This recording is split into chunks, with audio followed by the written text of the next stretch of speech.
Mm-hmm. Somebody brought Chico's tacos too. I thought that was great.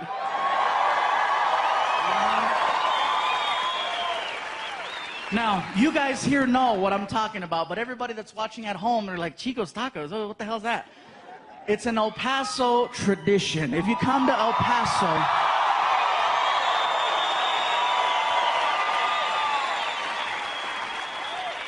just know that that's right here. That's the tradition in El Paso. I ran into people in other places like Chicago and New York. I'm like, where are you from? El Paso. And I say, Chico's tacos. And they're like, oh. Like, wow, yeah, that's hardcore. It is the craziest food I've ever tried, you guys. Craziest ever. Reason is, they give you these little taquitos, and there's like a sauce, and you pour it, and like the taquitos float, and then it absorbs. And I never thought I'd see the day where I could drink a taco. Yeah. And you gotta have that at the end of the night. Don't try to freaking plan out events after going, They'll say, oh, we're gonna eat at Chico's and then go to the movies. No, don't do that, don't do that. You'll be sitting there like, hey, this is a good movie, huh? This is the one where Nicolas Cage comes out and... Anyway, he plays the bad guy in this movie and it turns out really good. Then all of a sudden...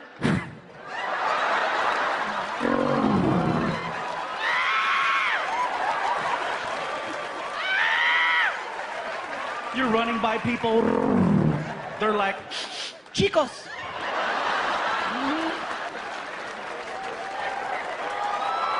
El Paso tradition.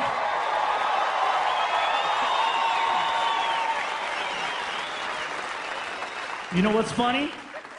Is that a year from now, there'll be people watching this all over the world. Just like the first DVDs in Canada, Australia, and Europe. This DVD will wind up somewhere in Australia, and there'll be people in Australia going, what the hell's Chico's?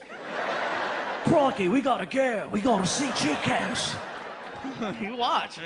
People freaking out. I say, we must go try Chico's. It sounds splendid. Yes, it does. Drink a taco. I never thought I'd see the day. I'm going to try it. El Paso it is. Oh, man. But no, I got Chico's tacos and cakes. One night at one show, I received 11 chocolate cakes. And it was local, so I took them home. And that is an argument that nobody in this building has ever had at 3 o'clock in the morning. Because you don't just walk into the house with 11 cakes. You make some noise,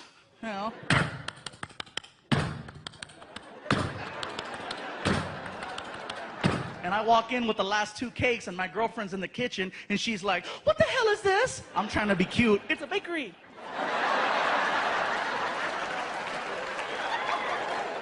One night at one show, I received 11 chocolate cakes. And it was local, so I took them home. And that is an argument that nobody in this building has ever had at 3 o'clock in the morning. Because you don't just walk into the house with 11 cakes. You make some noise,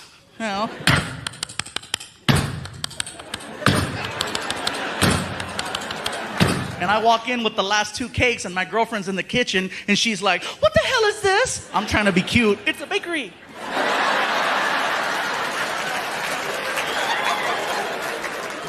Where did you get all this cake? I said, baby, the people at the show brought it. Are you gonna eat all of it? Eventually. I'm not gonna do it in one hit, freaking 2 hours later. Clear!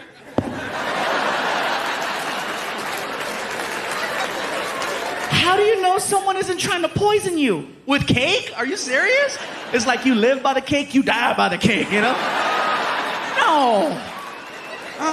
So, we're going back and forth, right?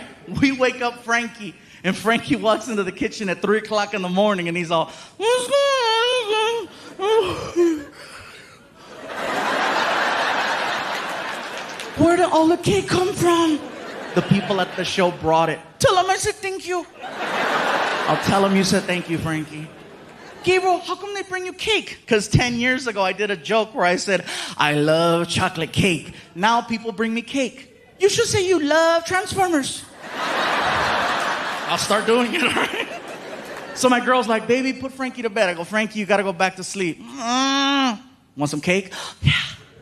So I grabbed one of these tiny cakes that somebody brought me, one of those little tiny ones that has the plastic cover and the sticker on the side, and I handed it to him. I go, here, He goes, a little piece? I go, dude, it's a small cake. You could have the whole thing. And the look that came over his face at 3 o'clock in the morning was like he got a gift from God. Because I said, here. And he was like, oh,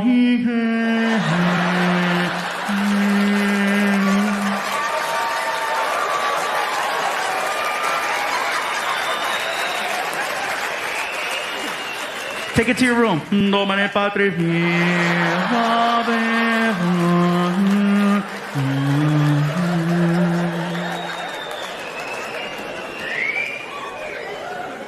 I went to go take him to school the next morning. He's in the bathroom crying. Hey, are you okay? My stomach. Your stomach? Too much cake? Yeah. Was it good? Hell yeah. I'll see you in the car. 20 minutes later, he comes to the car and he's all sweaty. You all right? What happened? I blew it up. Get in the car. I get him to school 45 minutes late. And usually when I drop them off, you guys, I leave them on the side of the school, and they have like a drop-off zone with cones and a supervisor to make sure that your kid gets off safely. When you're 45 minutes late, there's nobody there. So I left them in front of the school. And apparently that's a no-no. You're not supposed to do that. I didn't know. You know. Go for it. I'm not supposed to. I know it. Just go. You're late. Go. Out of nowhere, here comes the principal. And I know it's the principal because he's like, it's the principal, it's the principal, it's the principal, it's the principal. I'm like, dude, relax. I'm 30. I don't give a damn. Here comes the principal. Sir, this is not the designated drop-off area. Please take your child to the other side of the school. You cannot leave him here. I was like, watch this. Señora, no sé lo que está diciendo. Estoy dejando a mi hijo aquí va a la escuela. Su mamá no se levantó. Yo no sé qué está pasando.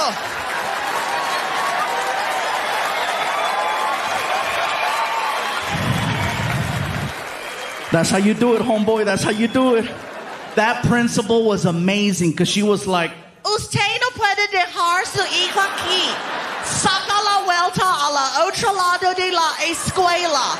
Allá sí, sí, aquí no. Allá sí, sí, aquí no. Yo no soy pendeja.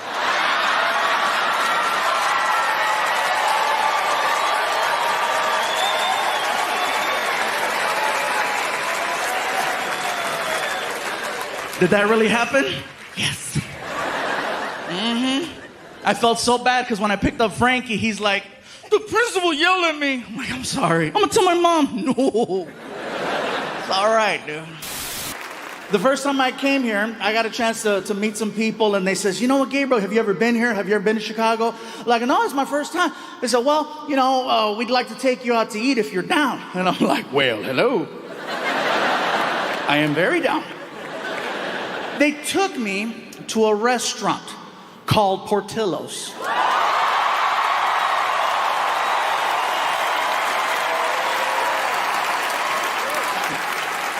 You heard of it? So we get there, and it was very, very good. The hot dogs were delicious. I had a chicken chop salad. It was amazing. Had a beef dip, really, really good. But it wasn't until the meal was almost over that these new friends of mine said, we'd like for you to try something you might not have ever had before. And I'm like, that's not likely.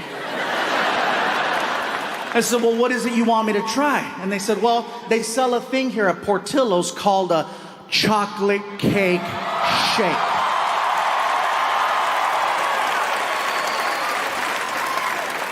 I said, you had me at chocolate.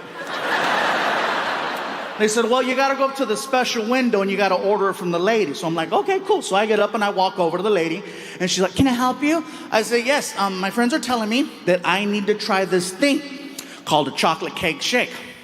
Okay, what size would you like? How good is it? You want a large.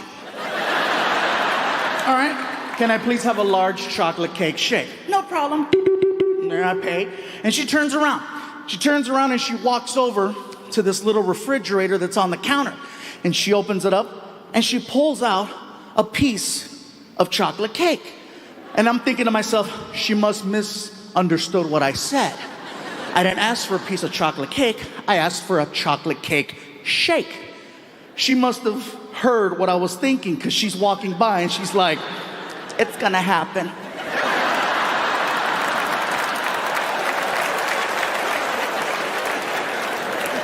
She walks over to the blender, she takes the freaking lid off, and she just looks at me and does this. And I was like, no. And she's like, oh yeah. She pours it and she hands me this like 44-ounce chocolate shake, which is way more than anybody should be drinking. The straw was so thick you could almost fit your thumb in it, okay? So I grab the shake and I begin to attempt to drink it. So I'm just, and I can see the shake coming out.